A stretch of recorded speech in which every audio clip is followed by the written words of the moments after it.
Welcome to County Magazine, a chance to find out what's new across Fairfax County. I'm Brian Ashby. On this edition, we'll explore National Adoption Awareness Month through the story of an inspirational county family. We'll ride along with Wastewater Management on a fats, oils, and grease inspection, and we'll learn how Freddie Mac is leading the way as a green business partner. Plus, the redevelopment of the AT&T site in Oakton.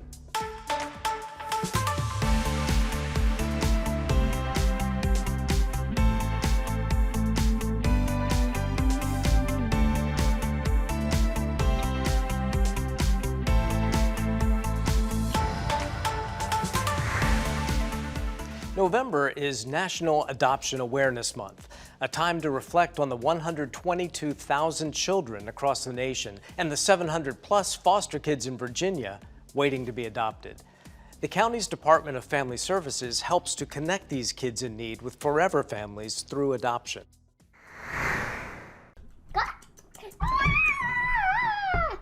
You have to eat these two little fellas because you eated this one.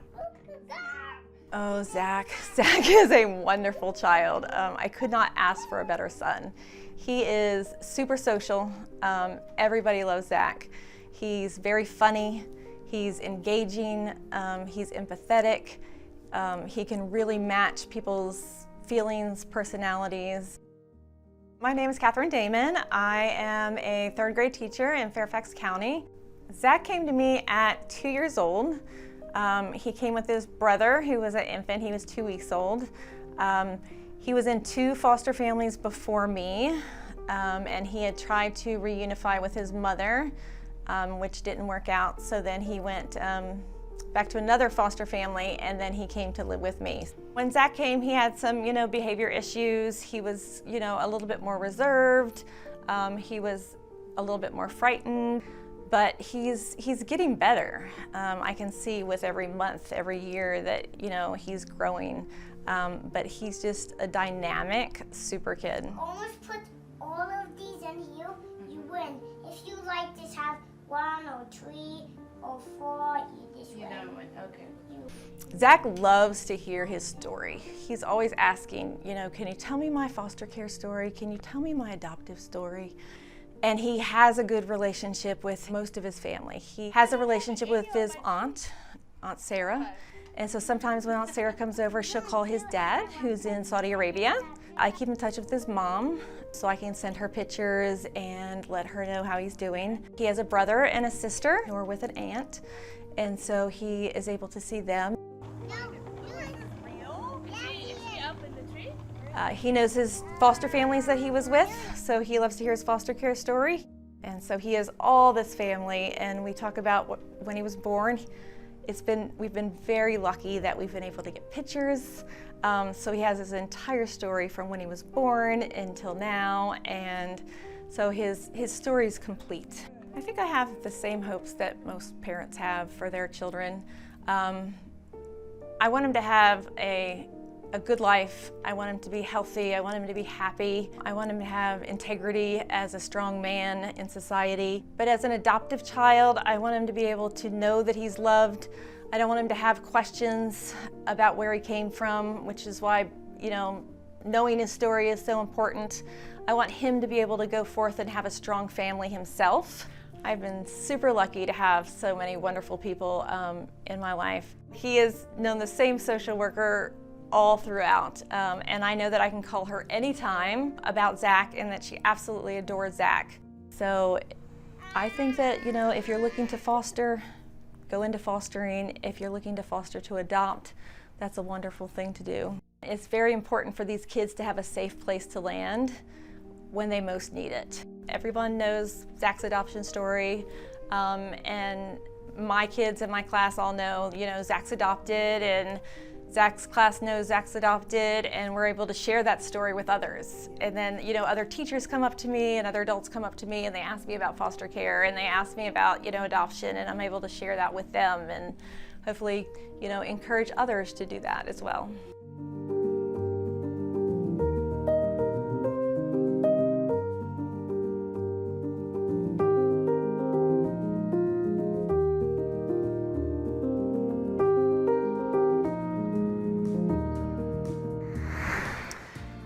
wonder what the grease trap looks like in the kitchen of your favorite restaurant? Ever think about how they dispose of all those fats, oils, and grease, or fog? Well, let's ride along to a local restaurant with 2 wastewater management inspectors and find out what it takes to keep a commercial kitchen running fog compliant.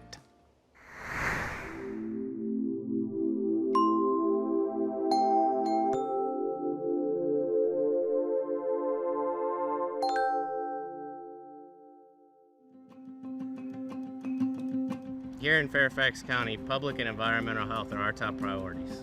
Today, we will be taking you on a fats, oils, and grease inspection, or more commonly referred to as a fog inspection. How often should business look forward to seeing our inspectors?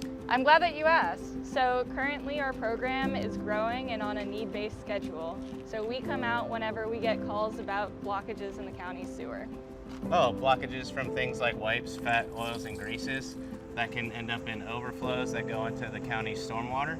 Yeah, so exactly right. So we go into the restaurants connected to those blockages and we pinpoint exactly where the clogs are coming from. And then we're able to require the necessary corrective actions for the restaurant. Today we have Frontier Kitchen, a business that helps small businesses turn into restaurants. They have a lot of traffic, so they'll probably have a lot of grease, a good place to inspect.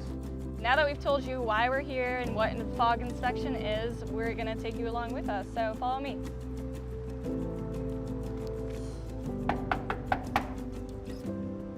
Hi, how are you?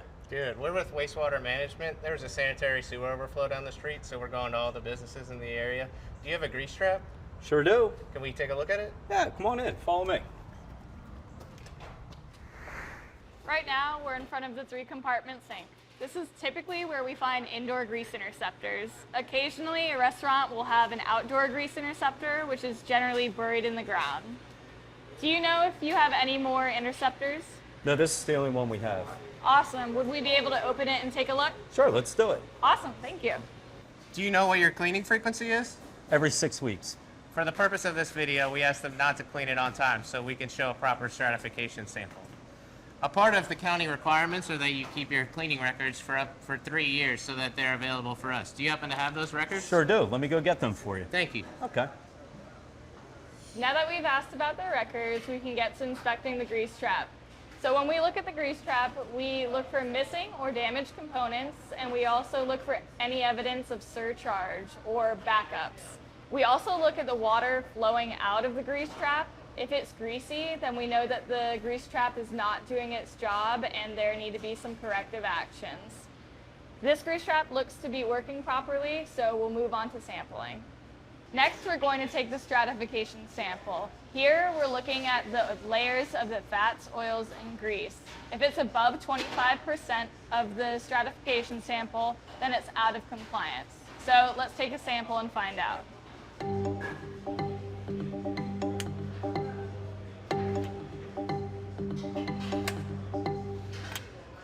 This sample looks to be mainly sludge and grease. It's out of compliance, so we'll require that they clean this grease trap.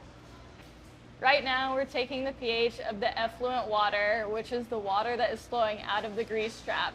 This is water that is flowing into the Fairfax County public sewers from the restaurant pipes. So if it's above a pH of 5, then it's in a good range. If it's below pH of 5, that means that it's going to eat away at the sewers and harmful bacteria can develop and lower the pH.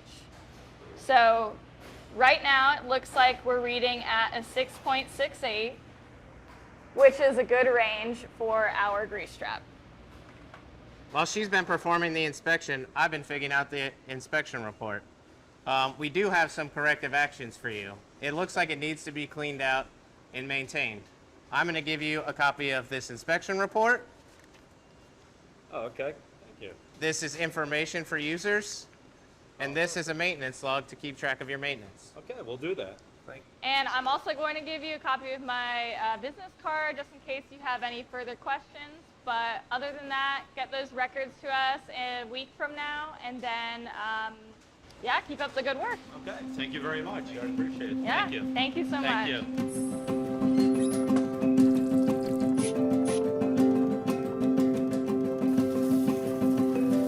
Best management practices should be used at home and in commercial kitchens. By keeping fog out of the drains, you can avoid costly plumbing bills. Try canning, cooling, and trashing grease after cooking.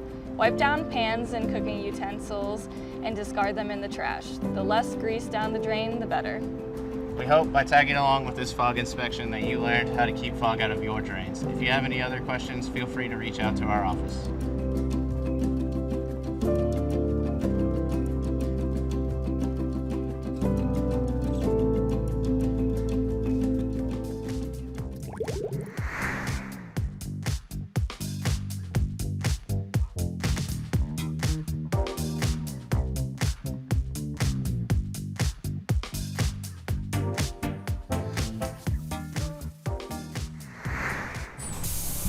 Every year, 3,500 people die from distracted driving.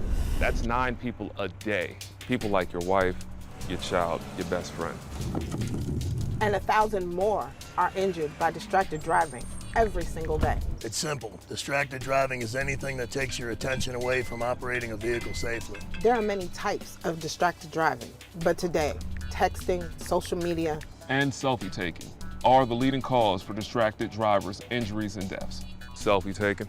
Did you know taking your eyes off the road for 5 seconds to read a text message is like driving the length of a football field with your eyes closed? Distracted driving is a choice. What will you choose? I took the pledge to end distracted driving. I took the pledge to end distracted driving. I took the pledge to put my phone down and focus on the drive. So send those texts and check those likes when you get there, because each one of those 9 dead were killed by someone like your brother, your cousin, or you. In an ever-growing community like Fairfax County, there's an increased need to think green and manage our impact on the environment. Mortgage giant Freddie Mac, headquartered in Tysons, is doing just that. They're leading the way with green initiatives that think globally, but start locally. Here's more.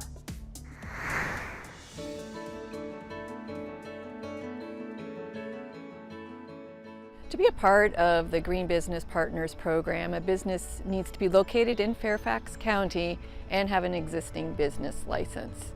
There are 2 levels of membership, a member and a leader. Freddie Mac is a Green Business Partner leader, and they are an exemplary example of what a corporation can do not only for Fairfax County and the global problem of climate change, but also how they engage their employees. For example, they've established a corporate sustainability office in 2020. They also have an organization that promotes activities and provides information to employees. Freddie Mac provides liquidity, stability, and affordability to the housing market, and part of a core goal of ours is to ensure that we're doing that in a sustainable manner with a focus on long-term health and welfare of the community. We applied to be a Green Business Partner, one, because it's the right thing to do. It's the right thing to do for our employees. It's also the right thing to do given the footprint size that we occupy in the Fairfax County. Our campus is one of the larger campuses in Fairfax County, and as an owner and occupier of that size of square footage, we need to be sensitive to the environmental impacts, and we need to provide an example. We applied for Gold LEED certification for all 4 of our campus properties, and in that we had to submit lots of data: energy, water use, waste, practices with our pest control or green cleaning, as well as they had to come and do studies, our indoor air quality studies and energy audits. It took about 8 months to complete, and a lot of people in corporate services were involved in the whole process of submitting that. We're very proud that we were able to achieve LEED Gold. A few years ago, we were looking for some ways to use renewables into our portfolio. We had a few buildings that were under renewable energy. We now have every building that Freddie Mac owns is under renewable energy supplies. Energy efficiency has always been important to us. We have LED lighting in all the areas within the buildings and the garages. We utilize occupancy sensors to turn the lights on and off. We use outdoor light harvesting, which will adjust the lights around the windows based on the light that is coming into the building. Electricity and HVAC systems that we have are the most efficient systems that you can buy. They've all been upgraded over the last 10 years to the most innovative different ideas that we could come up with. As far as transportation goes, we have several van pool organizations that we provide the employees. EV chargers, we started in 2016 with 2 EV chargers. We now have 50 EV chargers, which has saved about 290,000 pounds of CO2 for the year 2022. We also offer bicycle racks, bicycle lockers, repair stations in most of the buildings. We have free shuttle bus services from the metro station to and from the building. Here at Freddie Mac, our employees are so involved in sustainability is the key focus. And one of the groups that we have that really champions this initiative is our Green Business Resource Group, who supports these efforts. And they support these efforts by going out into our organization and gathering ideas from our employees. Some of them are engaged in their community and bring those ideas to us. And sometimes they come together and they look at what we've done and how we can enhance existing solutions to improve them moving forward. So our employees are core and central to this effort, and we're thankful for their partnership. Freddie Mac employees are key to our successful recycling program. Without them, we wouldn't have the volume of materials being taken out of the waste stream. For example, when they have a can of Coke or a plastic water bottle, there's depositories over here that we can recycle. In addition, when they order their food, they can request, instead of a compostable container, they can request a reusable plastic container called an Aussie box, and then deposit that when they're finished, and then that gets washed and reused. Both of those types of activities get the waste out of the landfill. We also compost our food waste, so the cafeteria staff collect that, and then it goes out to a bin that gets collected every day and turned into compost. We recycled 270 tons of recyclables in the past 2 years. In 2022 alone, we composted 145 tons of waste. Other businesses can learn from us in the sense that, one, it's a long-term process. It's one small step at a time, and every little step makes a difference. Two, it's a partnership. We want to partner with our organizations and our fellow businesses out there in Fairfax County to share best practices and learn from their best practices. And three, once again, it's a focus for our employees.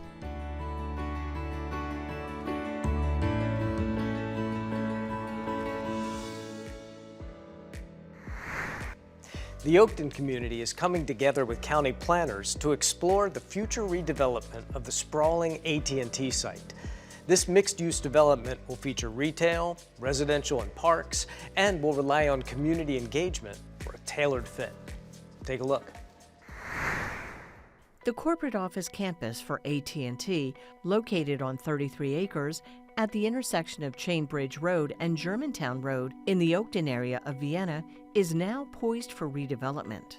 AT&T and a development partner approached the county in 2022 about redeveloping the site into a residential mixed-use neighborhood featuring residences, retail, and office uses, as well as open space, parks, and other amenities. Given the complexity of this proposal, the Board of Supervisors authorized consideration of a comprehensive plan amendment. The county's comprehensive plan is a holistic document that covers many different functional areas. And so when we look to amending the comprehensive plan, we look at things like what is the land use impact of a proposal. For example, what sort of uses are on the site. We look at the design of that site, how the buildings are positioned on the site, building heights, open space, the overall layout. Staff studies the impact of potential development from a variety of perspectives, including transportation and environmental impacts.